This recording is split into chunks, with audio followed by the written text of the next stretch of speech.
Good morning everyone. उम्मीद है आप सब लोग बढ़िया होंगे। तो सबसे पहले हम ग्लोबल न्यूज़ की बात करेंगे, then Indian specific news, then after that stock specific news. Video में आगे बने रहिए। तो स्टार्ट करते हैं ग्लोबल न्यूज़ की तरफ। ग्लोबल न्यूज़ की बात और यूएस की बात में नो, ऐसा तो हो नहीं सकता।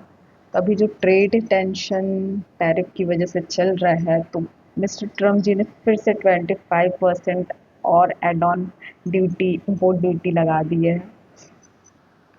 कुछ प्रोडक्ट्स पे तो 50% तक टैरिफ लग गए हैं। और ये जो न्यू टैरिफ है, ये 21 डेज़ के बाद ये लागू हो जाएगा। तो अभी 50% जो उन्होंने लगाया है कुछ प्रोडक्ट्स पे, इससे जो डायरेक्ट इम्पैक्ट होने वाले वो garments, marine products and jewellery, electronics, ये सभी प्रोडक्ट्स जो है वो डायरेक्ट इम्पैक्ट होने के चांसेस है।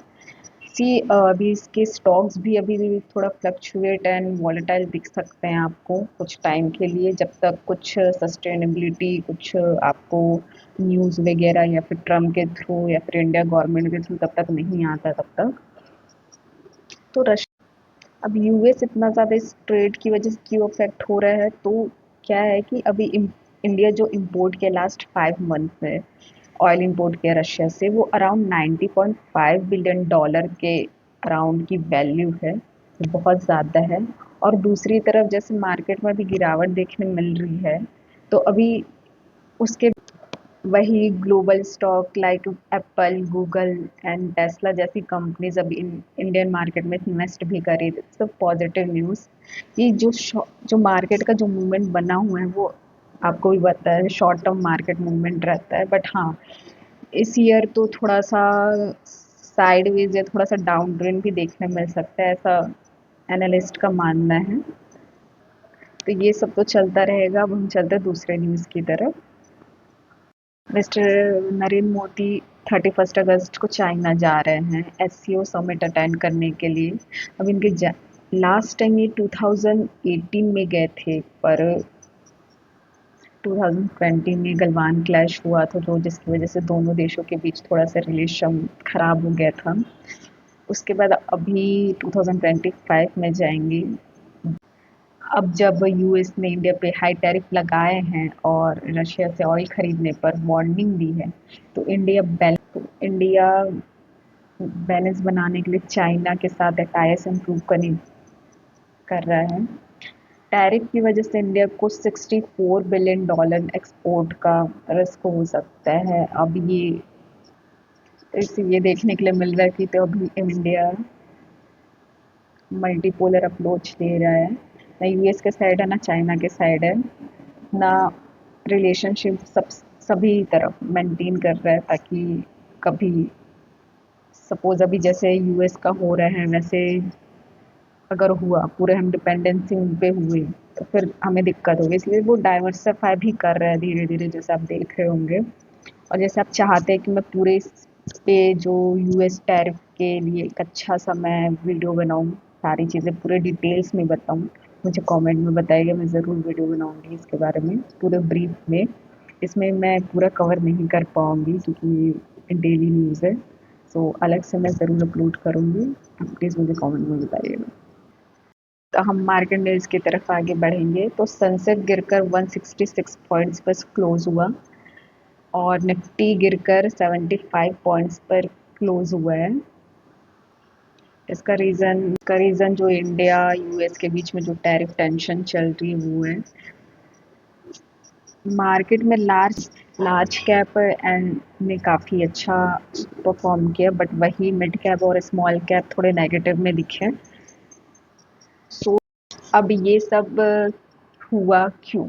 तो आरबीआई पॉलिसी के बाद इन्वेस्टर्स एंड मार्केट का रिएक्शन की एक वजह हो सकती है, क्योंकि आरबीआई ने रेपो रेट अनचेंज रखा 5.50%, एंड वही पॉलिसी स्टैंस भी न्यूट्रल कर दिया। मतलब आरबीआई अभी वेट एंड वॉच के मूड में है।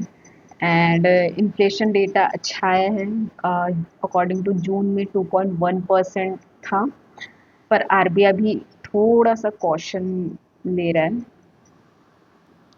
इन्वेस्टर्स एंड मार्केट को ये एक्सपेक्टेड था कि आरबीआई थोड़ा और सपोर्ट करेगा, बट उनके नो कट मार्केट थोड़ा सा इन्वेस्टर्स को डिसअपॉइंट किया है, जिसकी वजह से ये भी एक रीज़न है मार्केट डाउन होने का।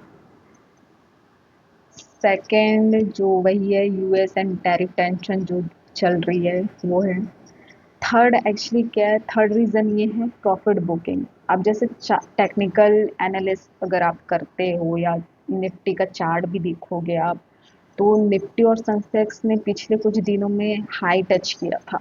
अब तो नेचुरली थोड़ा करेक्शन एक्सपेक्टेड तो था ही ना, क्योंकि आप हमेशा मार्केट अपसाइड तो नहीं जा सकता। मार्केट के थ्री ट्रेंड्स होते हैं, up side, down side and sideways.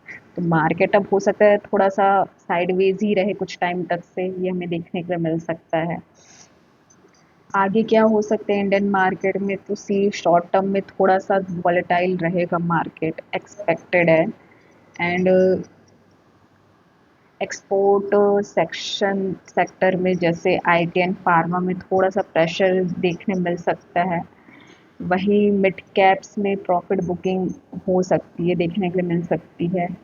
But long term के लिए इन्वेस्टर के लिए ये डिप अपॉर्चुनिटी हो सकती है, क्योंकि सही स्टॉक्स में एंट्री आप सही टाइम में करते हो तो आपको सही बेनिफिट होता है।